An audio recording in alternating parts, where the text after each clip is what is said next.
In year 2007, Japan, Tokyo.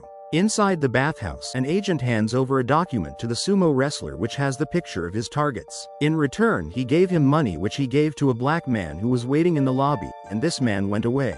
Now when the agent got back inside, only to find that everyone was murdered, he took out his gun slowly. Before he could make a move, he was shot down. Sam, who was the killer, burns the documents and the pictures. The black man came to an abandoned place and gave the money to Douglas. When Sam appears behind him, Douglas said, "It doesn't have to end like this," and Sam replied, "But it has to end." He agrees. Douglas explains that he prefers to be called tactical facilitator. Sam corrects him, saying, "He seems more like a warmonger. Yes, to some what he does is war, and to others, he is like a peacemaker. But actually, he was responsible for turning the world into a powder keg of proxy wars for profit." Sam asked him why he had sold them out. He replied, "For the same reason why Sam is there now, they just play the cards that they are dealt with." Sam, Echelon, the NSA, sabotage the world every day, all for the so-called greater good. The rest of them, they're just trying to scrape by. They both pointed their gun to each other. Douglas said nothing had changed and it won't change by degrees, that they have to tear it down and start over. That's the only way. But the things he had done, Douglas is a murderer, a traitor and a war criminal. They argue with each other. Douglas put his gun down by saying he can't shoot an old friend. In an instant Douglas turned on him, but Sam pulls the trigger. Douglas dies.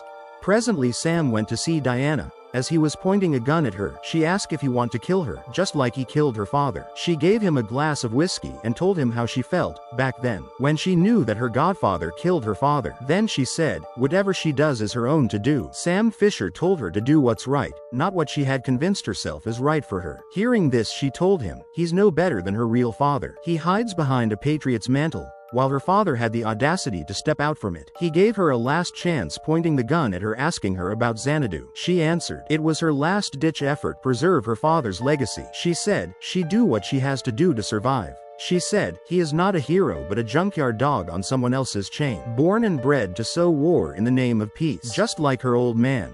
Hearing all this, he asked her to be better than both him and her father, but she never truly knew either of them. After all the chit-chat, she left her office and entered the elevator. She took a deep breath. Her whole body was shaking.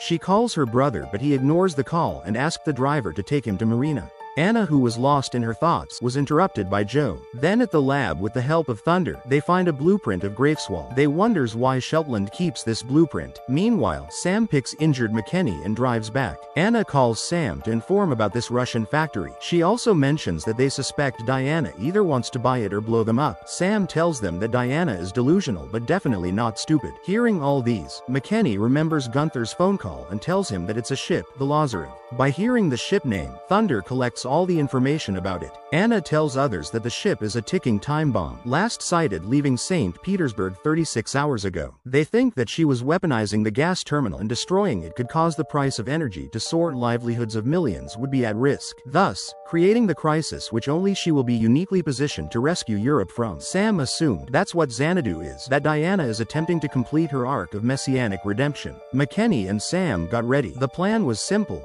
They will have to stop the ship. Sam and McKenna get inside the ship. Anna told them where the engine room is.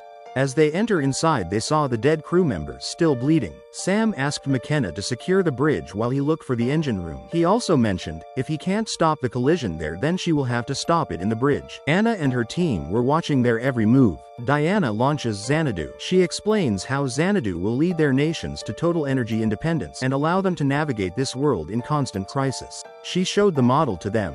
Sam inside the engine room and understood everything was already ruined in there. McKenna climbs to the bridge, gets inside the funnel. She enter inside. Thunder instructed her to plant the bug so he could take command of the ship. But just before doing so, somebody attack her. Suddenly, she crawls and hides. Sam, hearing the noise, rushed. The fight between this assassin and McKinney continues. At a point, McKinney was able to defeat her and she installed the bug. Surprisingly, the woman awakens and uses a hand grenade. Sam couldn't reach there at that moment, but when he got there, the grenade exploded and McKenna was on the floor. She is safe.